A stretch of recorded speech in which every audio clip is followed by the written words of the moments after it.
ओम नमो भगवते वासुदेवाय।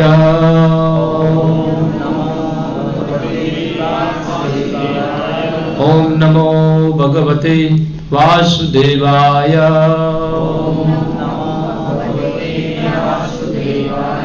ओम नमो भगवते वासुदेवाय। श्रीमद् भगवद गीता यथारूप अध्याय 17 श्लोक संख्या 18 मेरे पीछे दोहराइए। सत्कार मान पूजा अर्थम तपः दम्भेन च एव यत् क्रियते तत् इह प्रोक्तम राजसं चलम अध्रुवम्। सत्कारमान पूजार्थम तपोदम्भेन चैव यत् क्रियते तदिह प्रोक्तम् राजसं चलमध्रुवम्। सत्कारमान पूजार्थम तपोदम्भेन चैव यत् क्रियते तदिह प्रोक्तम् राजसं चलमध्रुवम्। सत्कारमान पूजार्थम तपोदम्भेन चैव यत् क्रियते तदिह प्रोक्तम् राजसं चलमध्रुवम्।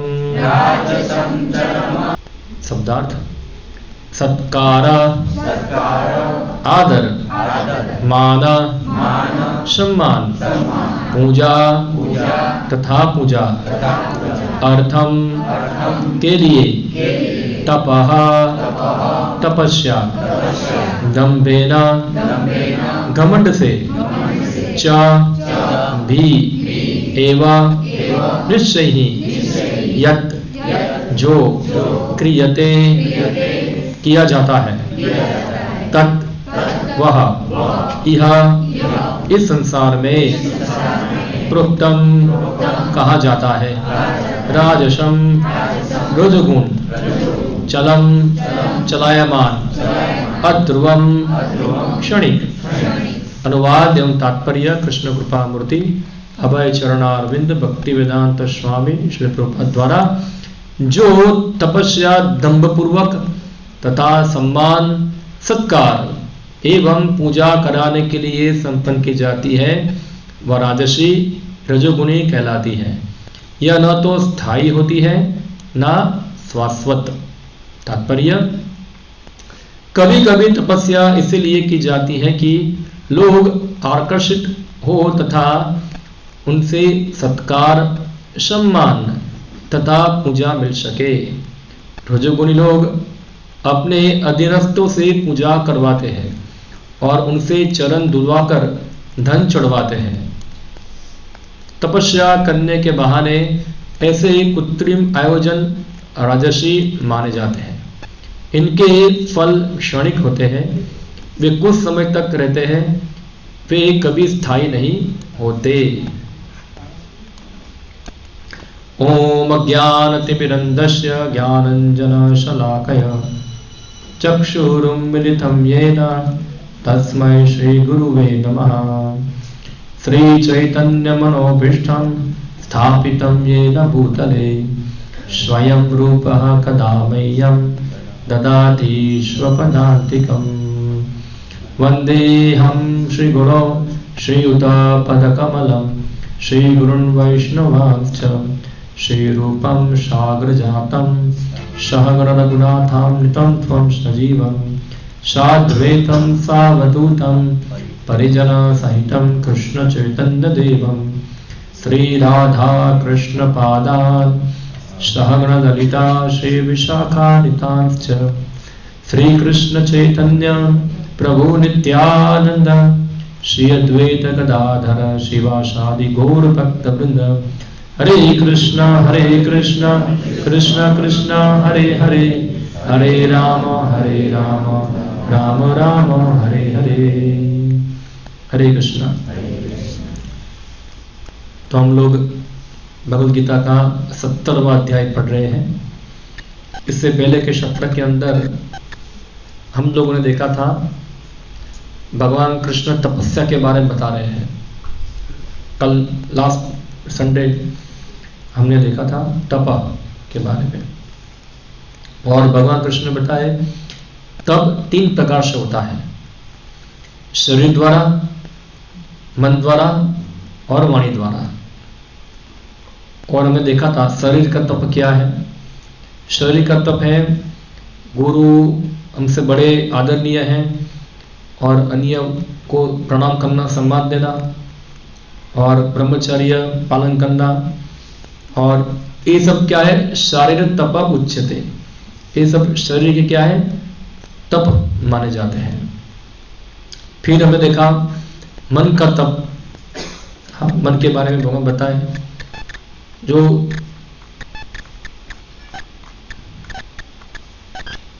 संतोष, सरलता, गंभीरता, आत्म संयम एवं जीवन की शुद्धि, ये सब मन की क्या है तपस्या है। जिनका मन संतोषी है, जो गंभीर है, जिनका मन कंट्रोल में है और आत्म शुद्धि के लिए प्रयत्न करते हैं, वो मन की क्या है तपस्या। ये करना मन को पर कष्ट लगता है ना। और फिर वाणी का तपस्या है, यानी कि अन्यों को प्रिय वचन लगे इस प्रकार बोलना, कटु वचन नहीं बोलना। ये सब क्या है वाणी का तप बताए गए। अब ये जो 3 तप है यहां भगवान बताते हैं, ये 3 तप जो है ये 3 प्रकार से होते हैं। तीनों तप कितने प्रकार से होते हैं 3 प्रकार से। या तो वो सात्विक हो सकता है, या वो राजसिक हो सकता है, या तो फिर वो तामसिक हो सकता है। अभी हम इसके 3 कैटेगरी हम देखेंगे। कोई व्यक्ति गुरु को सम्मान दे रहा है, ब्रह्मचर्य पालन कर रहा है, वो सात्विक भी हो सकता है, राजसिक भी हो सकता है और तामसिक भी। इस प्रकार वाणी का तप जो है वो भी सात्विक हो सकता है, राजसिक हो सकता है, तामसिक हो सकता है। उसी प्रकार मन का भी तपस्या जो है सात्विक हो सकता है, राजसिक हो सकता है और तामसिक हो सकता है। यानी कि ये 3 चीज को देखकर हमको नहीं लगाना चाहिए कि ये तपस्या है। तपस्या की 3 कैटेगरी है, और ये सत्वगुण, रजोगुण, तमोगुण, ये 3 उसके विभाग हैं। तो आप देखो तीनों गुण क्या है भौतिक है, चाहे सत्वगुण हो, चाहे रजोगुण हो या तमोगुण हो। तमोगुण की तुलना में रजोगुण अच्छा है, रजोगुण की तुलना में सत्वगुण क्या है अच्छा है। मगर इन तीनों से ऊपर क्या है शुद्ध सत्वगुण, हाँ, जो जिसमें 3 गुणों का दूषण होता नहीं। सत्वगुण जो होता है वो भी पूर्ण रूप से शुद्ध होता नहीं है, उसके अंदर भी रजगुण या तमोगुण का दूषण उसमें रहता है। इसलिए अगर कोई सत्वगुण तपस्या भी करता है तो वो भी क्या मानी जाएगी भौतिक ही मानी जाएगी, वह आध्यात्मिक मानी जाएगी नहीं। तो अब ये तीनों प्रकार की तपस्या जो शरीर की थी, मन की थी, वाणी की थी, उनकी कैटेगरी क्या क्या है थोड़ा हम देखते हैं। जो लोग सद्गुण में हैं वो लोग ये तपस्या को किस भावना में करते हैं। भावना यानी कि उसका एटीट्यूड क्या है, मनोवृत्ति क्या है, ये यहां समझा रहे हैं। तो जो लोग सात्विक है वो भौतिक लाभ की इच्छा रखने वाले तथा केवल परमेश्वर में प्रवृत्त मनुष्य द्वारा दिव्य श्रद्धा से यह 3 प्रकार की तपस्या सात्विक कहलाती है। यानी किसी प्रकार की भौतिक लाभ के बिना वो क्या करते हैं, ये 3 प्रकार का जो तपस्या है उसको पालन करते हैं। तो वो क्या है सात्विक मानी जाती है, ये सात्विक है। अभी हम देखेंगे राजसिक।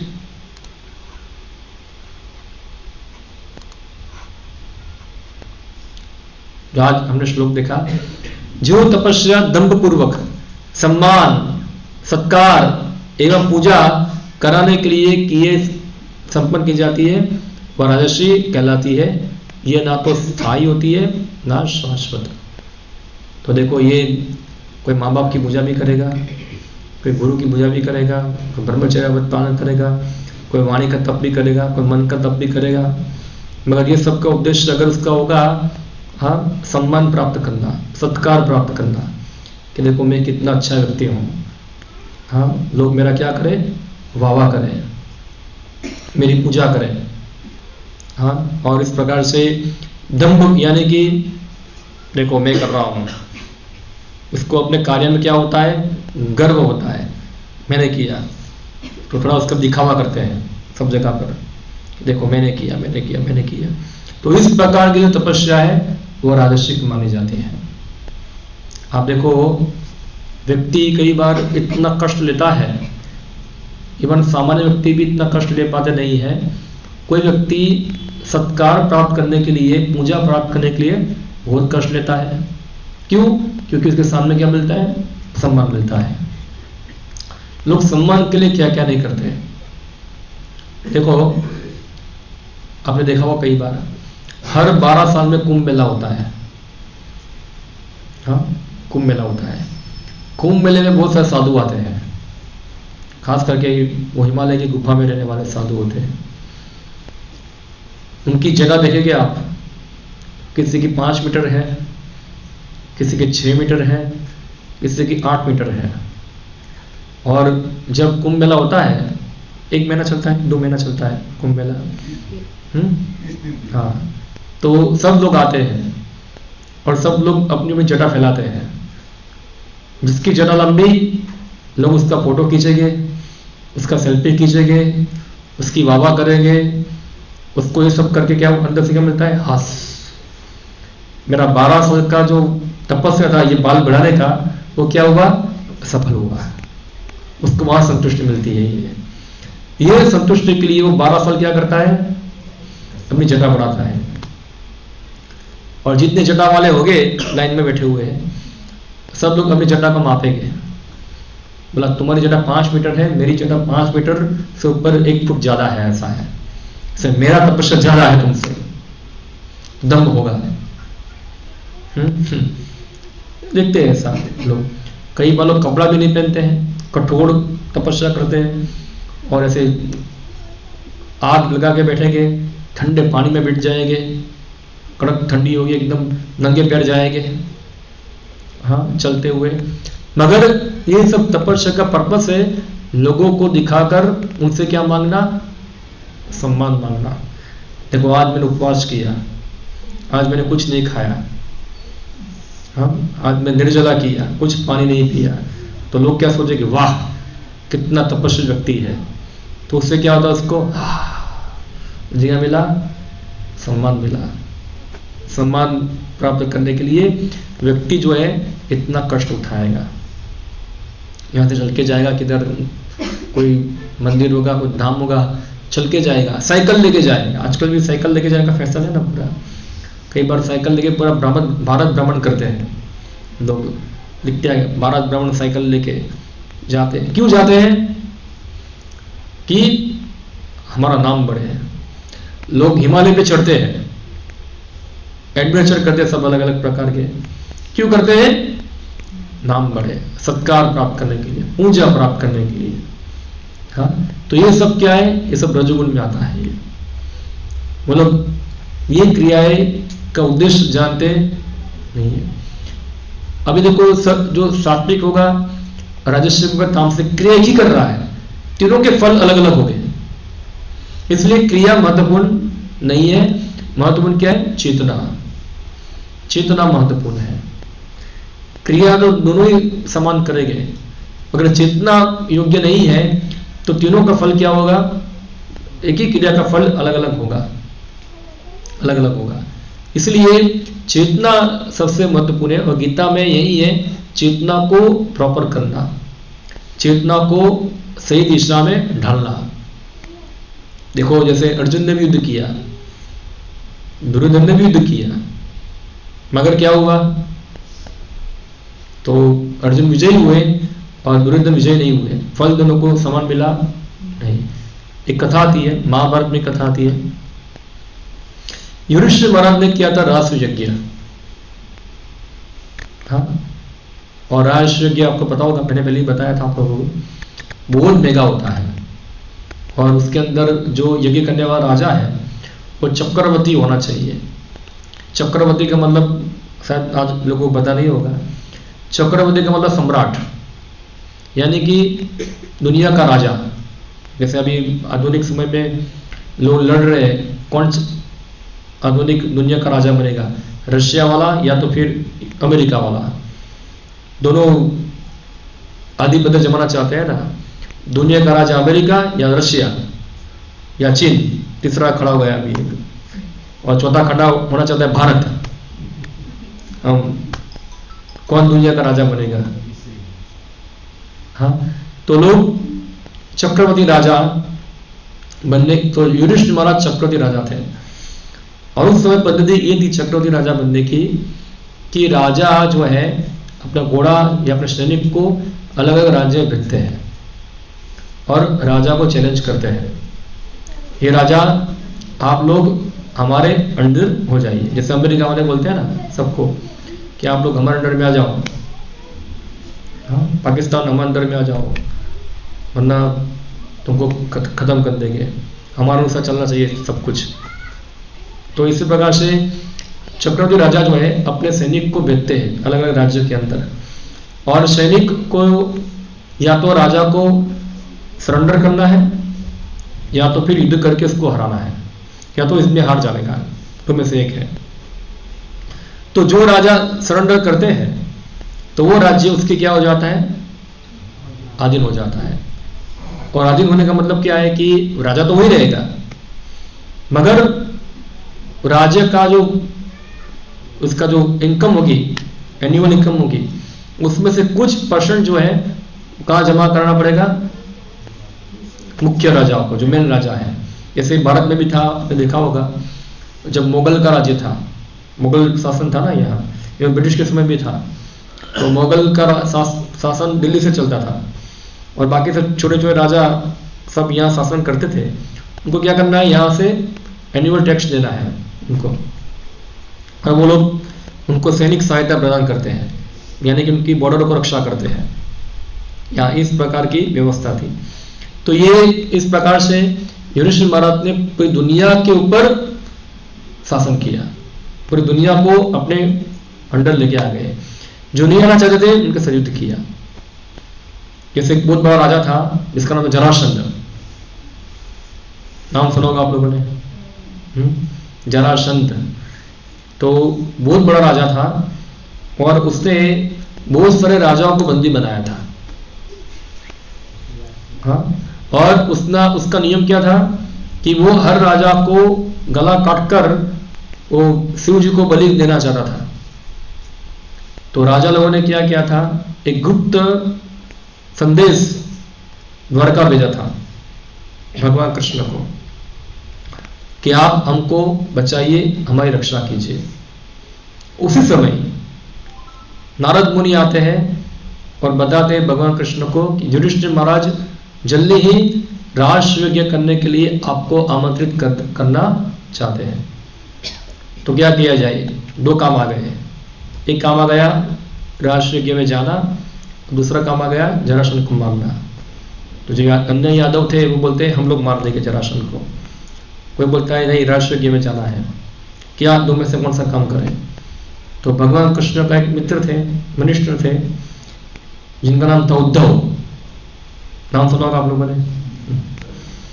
उद्धव को पूछा, उद्धव तुम्हारा क्या मंतव्य है, कौन सा कार्य करना चाहिए।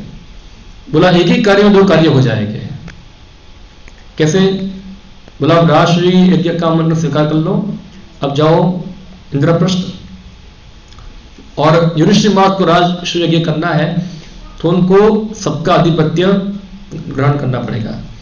और जरासंध अभी तक उन्हें जरासंध को हराया नहीं है, और जरासंध को हराने के लिए आप क्या कर सो, सीधा युद्ध में तो वो हारेगा नहीं, क्योंकि भगवान कृष्ण ने इसको 17 बार हराया था, छोड़ दिया था। तो बोले क्या करें, आप, क्योंकि जरासंध जो है वो दानी व्यक्ति है, आप अर्जुन और भीम तीनों जाइए, एक ब्राह्मण का वेश धारण कीजिए और जरासंध के पास जाकर उनसे दान में युद्ध मांगो। जरासंध मना करेगा नहीं, क्योंकि ब्राह्मणों के प्रति क्या है, बहुत दानी है, उदार है। अब जाइए, युधिष्ठिर महाराज के वहां गए भगवान कृष्ण और बोला, युधिष्ठिर महाराज आपका जो राष्ट्रयज्ञ है उसको संपन्न कराएंगे, मगर उसके लिए भीम और अर्जुन मेरे साथ आए, हम जरासंध को क्या करेंगे, मारेंगे। तो फिर जरासंध के राजधानी गए मगध, जो आज का बिहार है, पटना उसकी कैपिटल है, मगध बोलते हैं, मगध जो आज वर्तमान में बिहार हो गया। तो वहां गए उधर और जरासंध की राजधानी में प्रवेश किया और जरासंध की राजधानी में घुसे ब्राह्मण लोग और राजा को प्रणाम किया। राजा ने देखा जरासंध ने 3 ब्राह्मणों को, जरासंध को लगा 3 ब्राह्मण नहीं है, लगते तो ब्राह्मण जैसे नहीं, हटे कटे लग रहे हैं पूरा, और शरीर पूरा उनका बहुत स्ट्रांग है और उनके यहाँ तो धनुष्य का निशान दिख रहा है इधर, और ये सब तो क्षत्रियों के लक्षण है, ये ब्राह्मण जैसे लगते नहीं। फिर भी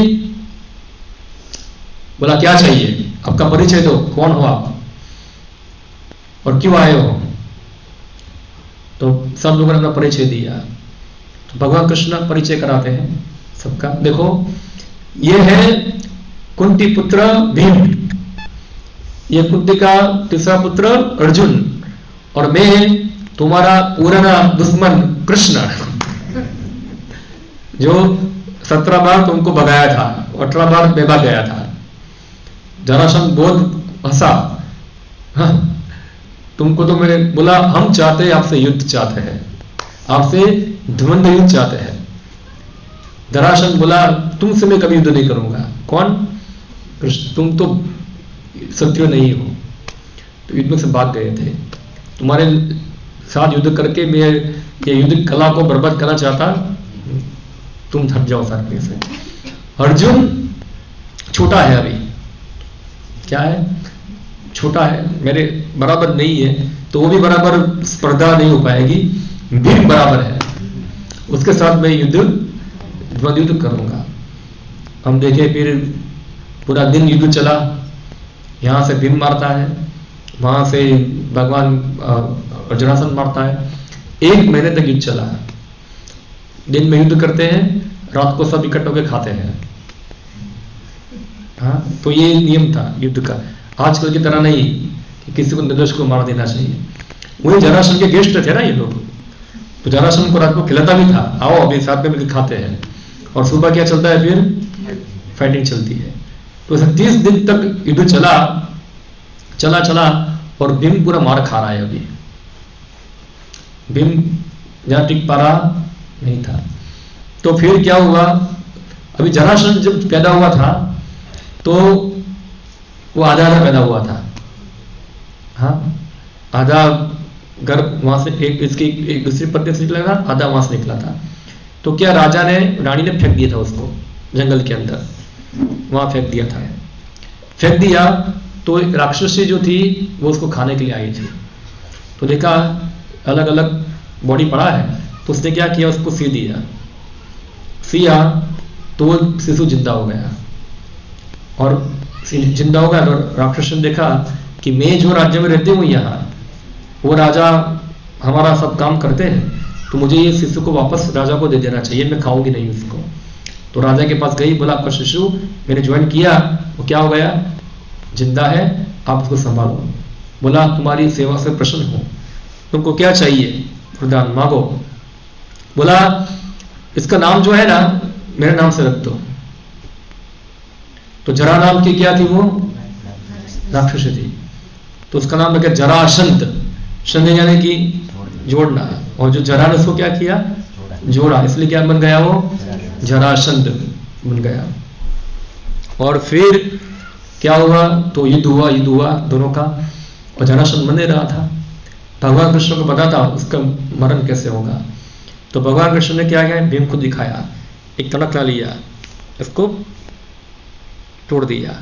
और भीम जो थे ये आइडिया को क्या है समझ गए, जरासंध को पाड़ा नीचे और उसका पैर पकड़ा और बीच में से उसको चीर दिया, मार दिया, जरासंध का टुकड़ा हो गया। इस प्रकार भीम जो है द्वंद्व युद्ध में जीत गए और फिर युधिष्ठिर महाराज चक्रवर्ती राजा बन गए। और फिर होता है राष्ट्र यज्ञ, बहुत बड़ा, दुनिया के सभी राजाओं को आमंत्रित किया गया, देवताओं को आमंत्रित किया गया और सब लोग युधिष्ठिर महाराज की सेवा करने के लिए वहां आ गए, वॉलंटरी, स्वेच्छा से। किसी को बताया नहीं था, उनके भाई लोग भी आ गए, कौरव लोग भी आ गए, सब अलग राजा हो गए, सब लोगों ने सेवा ले लिया अलग अलग। भीम का डिपार्टमेंट क्या गया, रसोई बनाना, क्योंकि एक 100-200 आदमी का खाना बनता नहीं था, लाखों लाखों आदमी का खाना बनता था। तो इंचार्ज कौन बन गए, भीम और द्रौपदी, दोनों का काम क्या है, किचन संभालना। और अर्जुन इत्यादि थे वो सब बाहर का काम देखते थे। और रह गया तो दुर्योधन आया, तो दुर्योधन ने भी सेवा ले लिया। क्या सेवा लिया, जितने भी लोग आते हैं कुछ ना कुछ गिफ्ट लेके आते हैं, भेंट लेके आते हैं, वो भेंट का अकाउंट रखना पूरा, वो दुर्योधन ने अकाउंट देख लिया, वो सब गिफ्ट का अकाउंट रखता था यहाँ। और कर्ण वो भी आया वहां, तो कर्ण ने क्या सेवा दे दिया, जो भी है उनको दान देना, क्योंकि दान देने में क्या था, दान था, तो उसको दान का सेवा दे दिया। सब लोग एक सेवा ले लिए, इवन भगवान कृष्ण ने सेवा ले लिया। जितने भी लोग आते हैं सबके पैर धोना, एक किसने सेवा लिया, भगवान कृष्ण ने। सोचो इतना बड़ा राष्ट्र यज्ञ, इतना बड़ा आदमी, भगवान पुरुषोत्तम खुद क्या कर रहे, सभी राजाओं के पैर धो के अंदर आते थे। हमारे घर में कोई प्रश्न होगा, हम किसके पैर धोएंगे, हम पैर धुलवाएंगे, धोएंगे नहीं। मगर यहाँ भगवान कृष्ण सबके क्या कर रहे थे, पैर धो रहे थे। और सब लोग आ रहे, भगवान है तो आए अंदर। और इस प्रकार से युधिष्ठिर महाराज का बहुत बड़ा भव्य राष्ट्र यज्ञ हुआ। अभी जो दुर्योधन जो था वहां इस सब ऐश्वर्य को देखा, उससे रहा गया नहीं, क्योंकि वो गिफ्ट देख रहा था ना, सब अकाउंट देख रहा था, तो बैलेंस तो बढ़ रहा है इधर पूरा, ऐसा है। बहुत सारी चैरिटी आ रही है उनके पास, सब राजा आते हैं, बहुत कुछ देके जा रहे हैं, बहुत कुछ देके जा रहे हैं, बढ़ ही रहा है, बढ़ ही रहा है, उनका कोर्स बढ़ रहा है पूरा। और अकाउंट लिख लिख थक गया वो, अरे बाप रे, इतना सारा उनको चीज मिला, इतना सम्मान लोग देते हैं, सभी राजा आए, सब युधिष्ठिर महाराज की जय, उनको सम्मान प्रकट करते हैं। और युधिष्ठिर महाराज की नामना इंद्र जैसी बढ़ गई, जैसे इंद्र की ख्याति हो जाती है। अभी दुर्योधन जो थे ये सब देख के उसको सहन हुआ नहीं, वो सोचा मैं भी करना चाहता हूँ यज्ञ ऐसा, जिससे क्या हो, मेरा भी ख्याति बढ़े। देखो युधिष्ठिर महाराज यहाँ जो यज्ञ कर रहे थे वो ख्याति के लिए कर रहे नहीं थे, उसने राष्ट्र यज्ञ कर रहे थे कि पूरी दुनिया सबको बुलाऊं, मैं बुला के दिखाऊं कि भगवान कृष्ण ही क्या है, पूजनीय है, दिखाना सबको भगवान कृष्ण ही पूजनीय है, पूरी दुनिया को दिखाना चाहते थे। तो उनका उद्देश्य था भगवान का सेवा करना, ना कि अपनी ख्याति बढ़ाना। मगर क्या होता है, जब कोई व्यक्ति भगवान की सेवा करता है ना, तो भगवान इतने भक्त वत्सल है कि भगवान जो है अपने भक्तों की भी ख्याति क्या है, बढ़ाते हैं। जैसे आप देखिए गीता के अंदर भगवान कृष्ण अर्जुन को गीता बताए, मगर कृष्ण के साथ साथ अर्जुन की भी ख्याति बढ़ गई। जब भी गीता का स्मरण करते हैं तो साथ में कौन आ जाएगा, अर्जुन तो आएगा, ख्याति बढ़ गई। तो इस प्रकार से जो भक्त है वो इस प्रकार की ख्याति की इच्छा रखते नहीं है। मगर जो लोग अभक्त हैं वो नाम के लिए कुछ क्या नहीं करते हैं, हाँ, नाम के लिए क्या नहीं करते हैं। बड़े बड़े पीएम हो गए, प्रेसिडेंट हो गए, नाम के लिए तो कितना कितना, बस उनके पास कैमरा होना चाहिए खाली, बस क्या है, जहां भी जाए कैमरा कैमरा कैमरा, उसका ख्याति बढ़ना चाहिए। तो ये सब तपस्या करेंगे, कुछ व्रत पालन करेंगे, जिससे क्या लगे, ओ ये व्यक्ति देखो कि तपस्या पालन किया, तो उसकी वाह हो जाए, और वाह सुनने के लिए कठोर तप करेंगे। मगर इस प्रकार के तप से क्या फायदा, अगर उससे भगवान कृष्ण संतुष्ट ना हो। हाँ, देखते कोई बोलता है मैं एक ही बार खाता हूँ, मैं केवल चंपल नहीं पहनता हूँ, मैं ये करता हूँ वो करता हूँ, ख्याति प्राप्त करने के लिए। तो ये लिखा है कि लोगों को आकर्षित करने के लिए, जैसे उनको सम्मान मिले। रजोगुणी लोग अपने अधिष्ठानों को पूजा करवाते हैं, लोग उनकी पूजा करेंगे, उनके चरण धोएंगे। चरण धोना, पूजा करना वो गलत नहीं है। हाँ, एक्चुअली मनोभाव क्या होना चाहिए, ये वैदिक पद्धति है।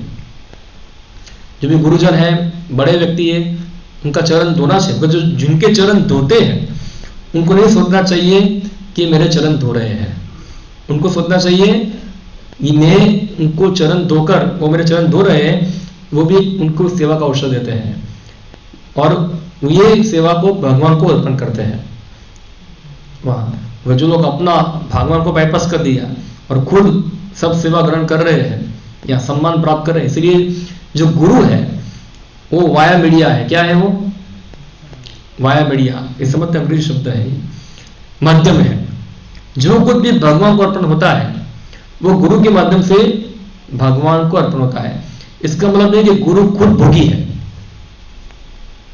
जैसे हम देखते हैं सरकार के अंदर कोई पैसा जमा करते हैं उनकी तिजोरी के अंदर, तो हम सरकार के प्रतिनिधि, कोई गवर्नमेंट ऑफिसर होगा, उसको देंगे ना, और वो क्या करेगा, फिर उसको सरकार की तिजोरी में जमा करेंगे।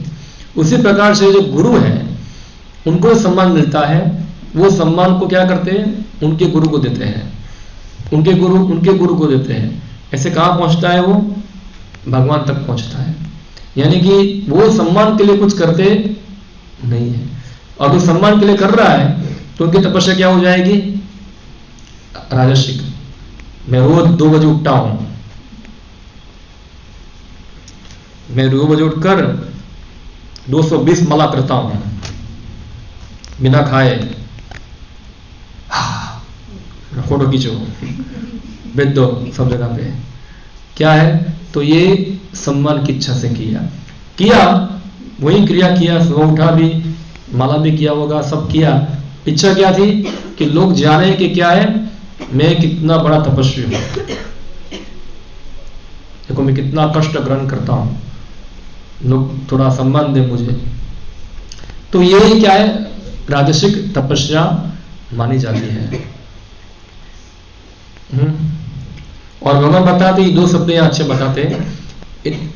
ये तपस्या जो है अचल है और अध्रुवम है। क्या है? अचल है, यानी कि लंबे समय टिकती नहीं है, और अध्रुवम है, यानी कि अस्थिर होती है।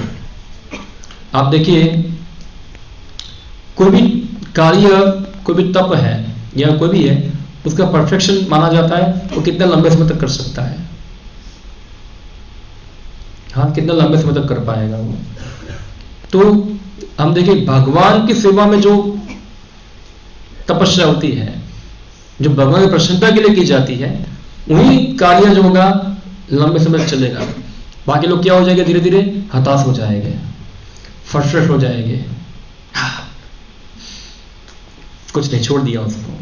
हाँ, थोड़ा फ्रस्ट्रेट होकर इसको छोड़ देंगे। मगर जो भगवान की प्रसन्नता के लिए करना चाहते हैं वो कभी भी फ्रस्ट्रेट होंगे नहीं, क्योंकि वो धीर बने रहेंगे। डिफिकल्टी आती है अगर उनका कार्य चलेगा उसके अंदर। तो ये तपस्या रजोगुणी भगवान बताए। इसलिए ये मनोभाव है, इवन भक्ति के अंदर भी अगर हमारा मनोभाव है तो इसको त्याग देना चाहिए। हाँ, भक्ति के भी कुछ तपस्या होती है, जैसे कि हम लोग 4 नियम पालन करते हैं। मांस नहीं खाना, जुआ नहीं खेलना, नशा नहीं करना, व्यभिचार नहीं करना, तो ये भी तपस्या है। 4 पाप नहीं करना। अगर कोई व्यक्ति 4 नियम भी यही भावना में कर रहा है तो क्या हो जाएगा? ये राजसिक हो जाएगा। ये देखो, मैं मांस नहीं खाता हूं, आई एम वेजिटेरियन। एक बार हमारे गुरु महाराज थे, वो इंग्लैंड में, लंदन में थे। क्या हुआ, तो एक जैन बिजनेसमैन था, उनके बाजू में बैठा हुआ था। तो हमारे गुरु महाराज लंदन के हैं, इंग्लैंड में भी पैदा हुए हैं। तो वो बोला, I am more vegetarian than you. इसका अर्थ क्या हुआ कि मैं आपसे ज्यादा अच्छा शाकाहारी हूं। हाउ? बोला, you are eating potato but we are not eating potato. आप लोग जो है आलू खाते हैं, हम लोग आलू खाते नहीं, इसलिए हम जो है आपसे ज्यादा अच्छे क्या है, वेजिटेरियन है, शाकाहारी है। उनको गर्व था उनको कि हम आलू खाते। ओके, फिर हमारे गुरु महाराज उत्तर दिए, ये प्लेन जो चल रहा है अभी वो चलता है पेट्रोल से। कहां से आता है ये? जमीन से आता है। आलू भी कहां से आता है? जमीन से निकलता है। आप नहीं खाते क्योंकि आप सोच रहे हैं ऐसा कि आलू को खाने में बहुत सारे कीड़े मर जाएंगे, मगर पेट्रोल निकालने में कितने कीड़े मरे होंगे? तो क्यों प्लेन में ट्रैवलिंग करते हो? बंद कर दो, इसके अंदर नहीं करना चाहिए ट्रैवलिंग, प्लेन के अंदर चल के जाओ वहां। यानी कि उनको गर्व था क्या है, वी आर मोर वेजिटेरियन। तो ये शाकाहारी बनना वो हमारा मुख्य उद्देश्य नहीं है, हमको पुण्यशाली बनना हमारा उद्देश्य नहीं है। हमारा उद्देश्य क्या है, खाली 4 नियम पालन करना हमारा उद्देश्य नहीं है। हमारा उद्देश्य क्या है, भगवान कृष्ण का भक्त बनना, और भक्त बनना है इसलिए 4 नियम पालन कर रहे हैं। हाँ, समझ में क्या है, क्योंकि भगवान कृष्ण को प्रिय है ये उसका अर्थ हुआ। तो ये राजसिक तपस्या है, ज्यादा लंबे समय टिकेगी नहीं, वो हिल जाएगी। फिर आगे भगवान बताते हैं, मूढ़ ग्राहेण आत्मनो यत् पीड़या क्रियते तपः परस्योत्त साधनार्थ वा तत्तामसा मुदाहृतम।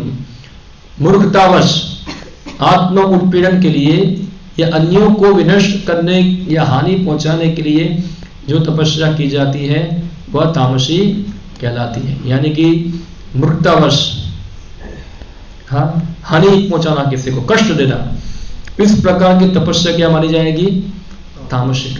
तो यहाँ बताया श्रील प्रभुपाद जी, मूर्खतापूर्ण तपस्या के अनेक दृष्टांत हैं, जैसा कि हिरण्यकश्यपु जैसे असुर ने अमर बनने तथा देवताओं का वध करने के लिए कठिन तप किया। उसे ब्रह्मा से ऐसी वस्तु ये मांगी थी, लेकिन अंत में वह भगवान द्वारा मारा गया। किसी असंभव वस्तु के लिए तपस्या करना निश्चित ही तामसी तपस्या है। देखो, इसका वर्णन श्रीमद् भागवतम के 7वें स्कंद में आता है, हिरण्यकश्यपु के द्वारा तपस्या करना। हिरण्यकश्यपु तपस्या करने गया, बहुत सालों तक तपस्या किया, और इतना तपस्या किया एक पैर पे खड़ा रहकर, ऐसे ठंडी गर्मी सब सहन करके एक पैर पे खड़ा रहा, और इतना कठोर तपस्या किया कि शरीर का हर चमड़ी चींटियां खा गई। हाँ, चींटी खा गई, कुछ रहा नहीं। और धीरे धीरे इधर चींटी का क्या बोलते हैं, घर बनाते हैं ना चींटी, आप अंग्रेजी में क्या राफड़ो क्या है, हिंदी में क्या बोलते हैं,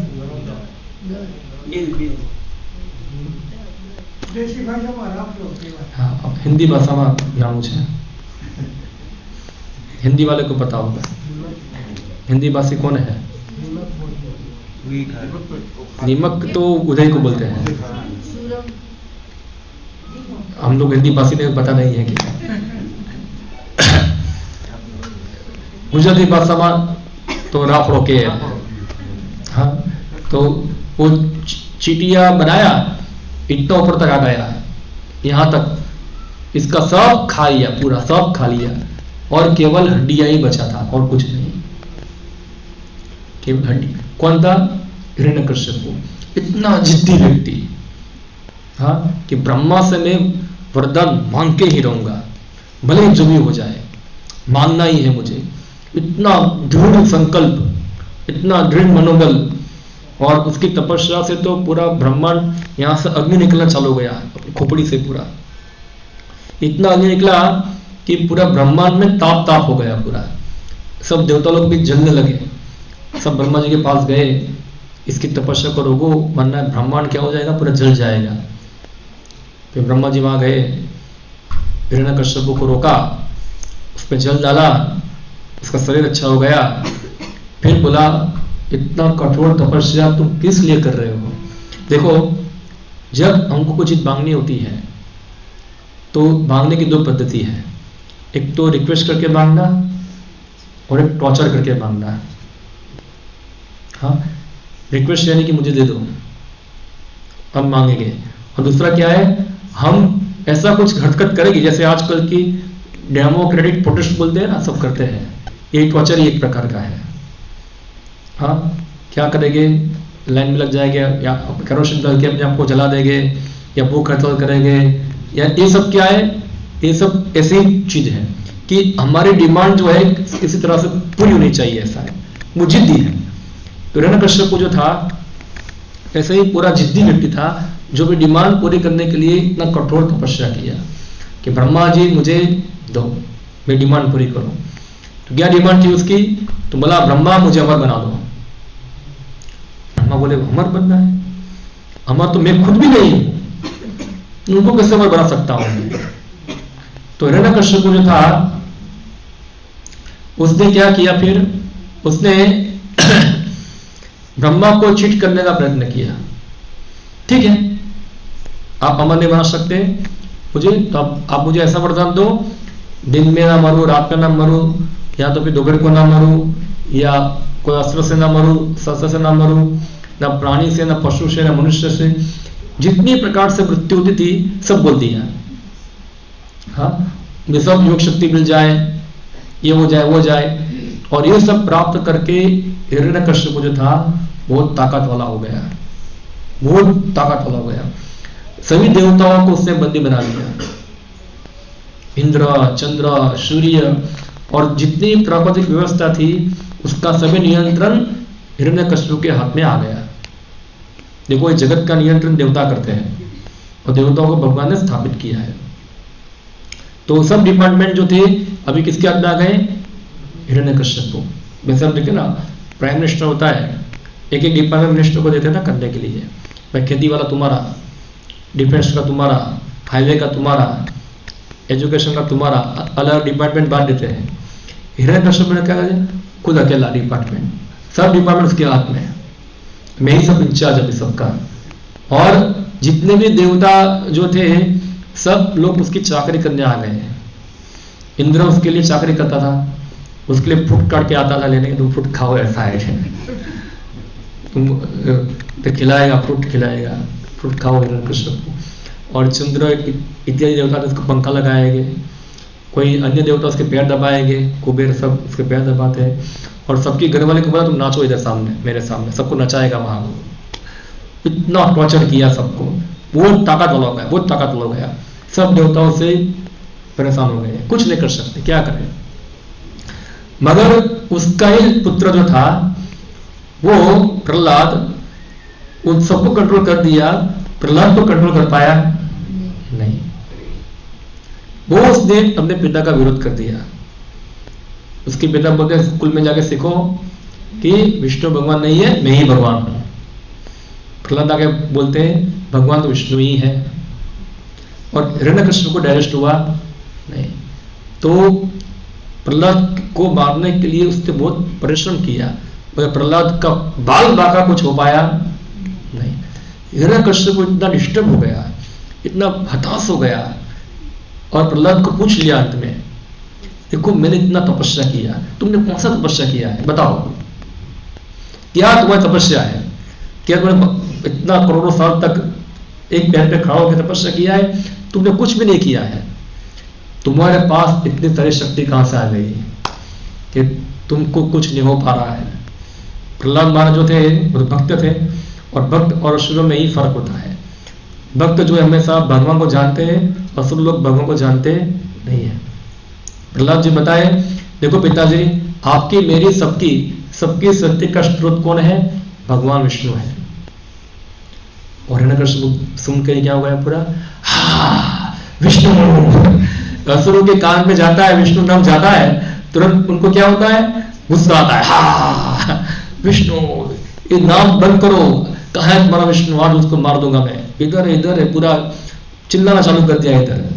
बोला हमारा विष्णु सब जगह पे, इतो नरसिम्हा परतो नरसिम्हा, यतो तो यामी ततो नरसिम्हा, सब जगह पे नरसिम्हा है।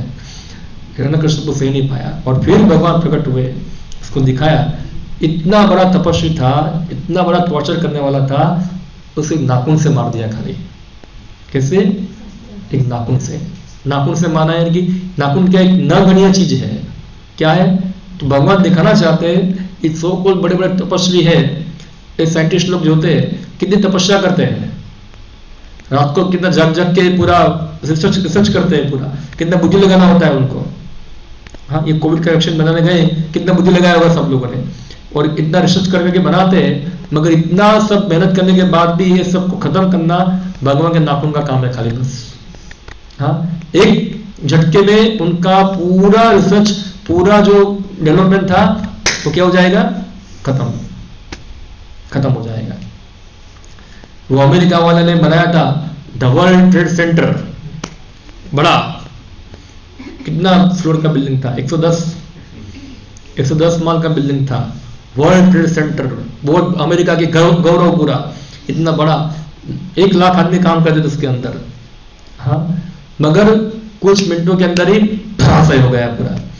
उसको गिराने में टाइम लगा, बनाने में भी टाइम लगा था उसको, खाली एक पेन घुसा दिया, गिर गया नीचे। तो ये उनकी गर्वों को क्या करें, चकनाचूर कर देती है भगवान की प्रकृति। हाँ, एक न्यूक्लियर बम गिरता है सब खत्म, एक भूकंप आता है सब खत्म।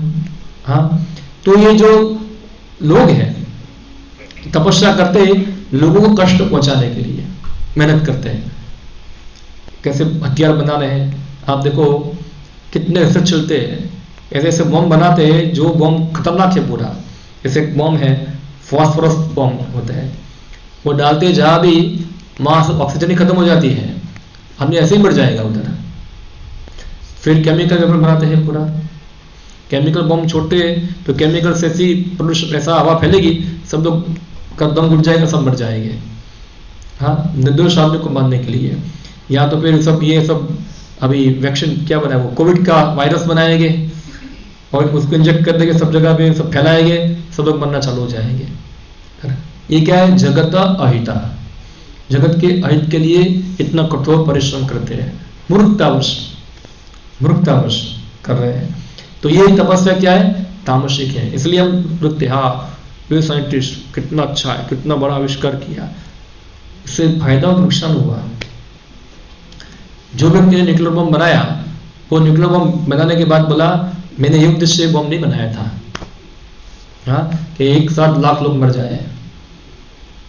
तो ये सब तपस्या क्या है, तामसिक मानी जाती है। अभी नेक्स्ट जो भगवान बताते हैं दान के बारे में, किसके बारे में बताते हैं, चैरिटी के बारे में।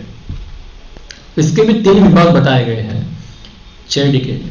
दाता व्यतिमिति यद दानम दीयते अनुपकारिणे देश देशे काले च पात्रे च तद्दानम सात्विकम स्मृतम।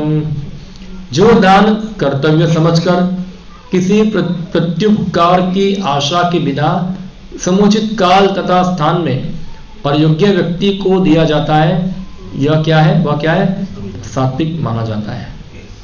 तो चैरिटी एज ए ड्यूटी देना होता है, खास करके जो हाउस होल्डर है, जो गृहस्थ व्यक्ति होते हैं, जो कमाते हैं, उनको उनकी आय में से कुछ भाग जो होता है, एक्चुअली शास्त्र तो बताते हैं 50% बता रहे हैं, अगर चलो कोई बात नहीं, मगर जितना भी कुछ परसेंट जो होता है उसको ये चैरिटी में लगाना चाहिए।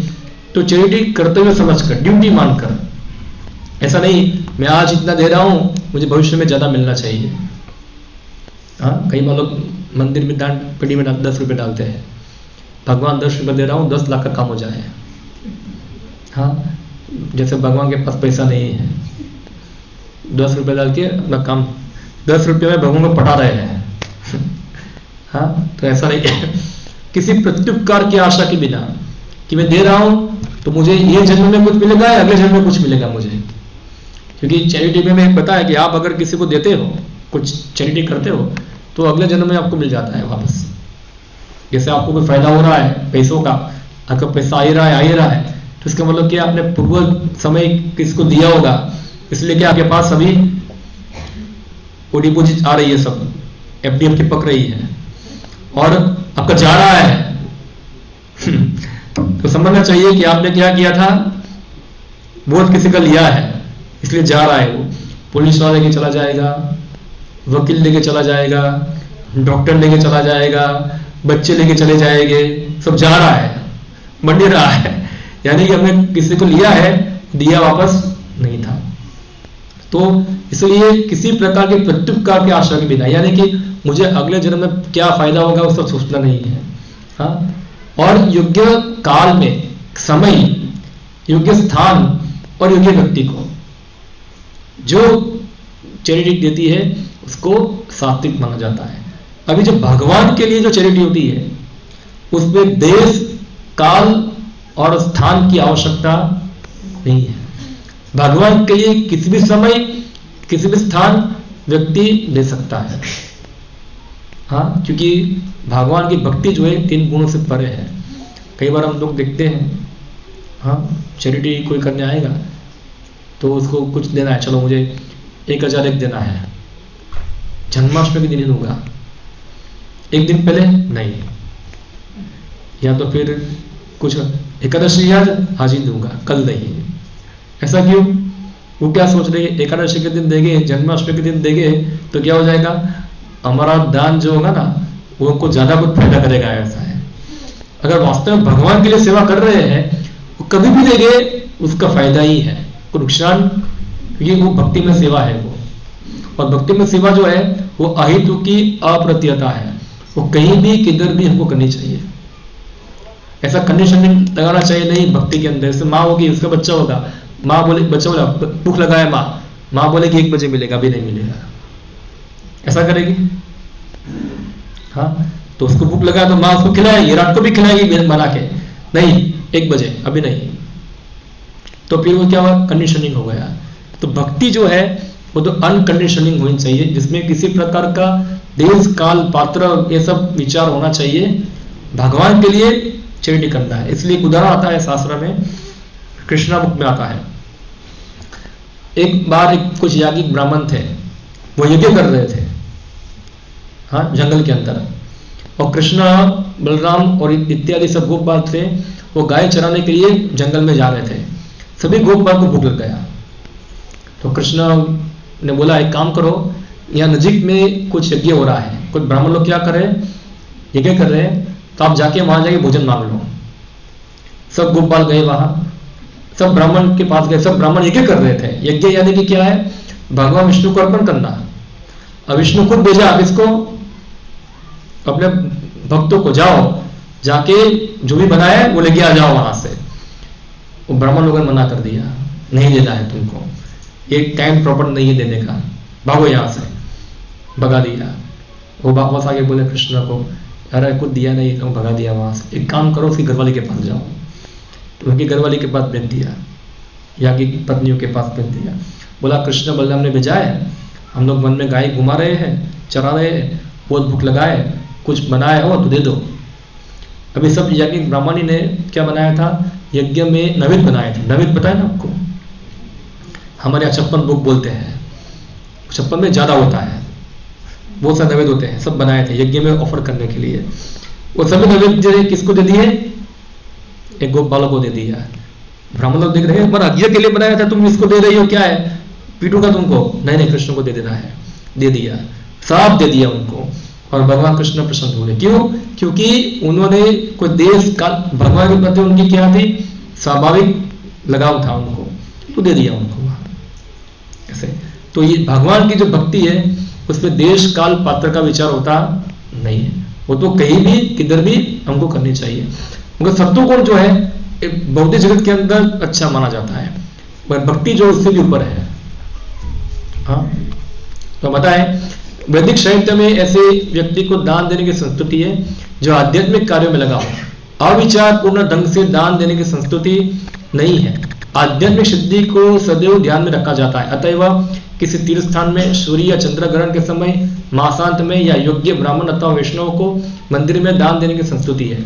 बदले में किसी प्रकार की प्राप्ति की अभिलाषा न रखते हुए ऐसे दान किए जाने चाहिए। कभी कभी निर्धन को दान करुणावश दिया जाता है, लेकिन यही निर्धन दान देने योग्य नहीं होता तो उससे आध्यात्मिक प्रगति नहीं होती। दूसरे शब्दों में वैदिक साहित्य में अविचार पूर्ण दान की संस्कृति नहीं है। तो यहाँ बताए पात्र के बारे में और स्थान के बारे में और काल के बारे में बताए। तो कर्मकांड यानी कि जो लोग आध्यात्मिक प्रगति चाहते हैं तो उनके लिए समय क्या है, तो तीर्थ स्थानों में या चंद्र ग्रहण, सूर्य ग्रहण, मासांत में मंदिर में, और योग्य ब्राह्मणों को, वैष्णव को। अभी जो ब्राह्मण मावा खाता है उसको दान देने से कुछ फायदा होगा नहीं। क्यों? क्योंकि वो क्या कर रहा है? वो ब्राह्मण का गुण पालन करता नहीं। योग्य ब्राह्मण यानी कि जो योग्य होना चाहिए, जो वेद पठ होना चाहिए, जो वेदों को जानना वाला हो, ऐसा योग्य। तो इसको ये दान की संस्कृति है। फिर किंतु जो दान प्रत्युपकार की भावना से या कर्म फल की इच्छा से या अनिच्छा पूर्वक किया जाता है वह रजोगुणी कहलाता है। दान कभी स्वर्ग में जाने के लिए दिया जाता है, तो कभी अन्य अत्यंत कष्ट से तथा कभी कभी पश्चाताप से कि मैंने इतना व्यय इस तरह क्यों दिया। कोई बोल रहा है दे दो, देना पड़ेगा, अभी क्या है, समझ में रहेगा तो देना पड़ेगा। तो क्या अंदर से कष्ट, इच्छा नहीं है मगर दे दिया। कभी कभी अपने वरिष्ठों के दबाव में आकर भी दान दिया जाता है। ऐसे दान रजोगुण में दिए जाने माने जाते हैं। ऐसे अनेक दानत्व न्यास है जो उन संस्थाओं को दान देते हैं जहां इंद्रिय भोग का बाजार गर्म रहता है। वैदिक शास्त्रों में ऐसे दान की संस्तुति नहीं करते, केवल सात्विक दान की संस्तुति की गई है।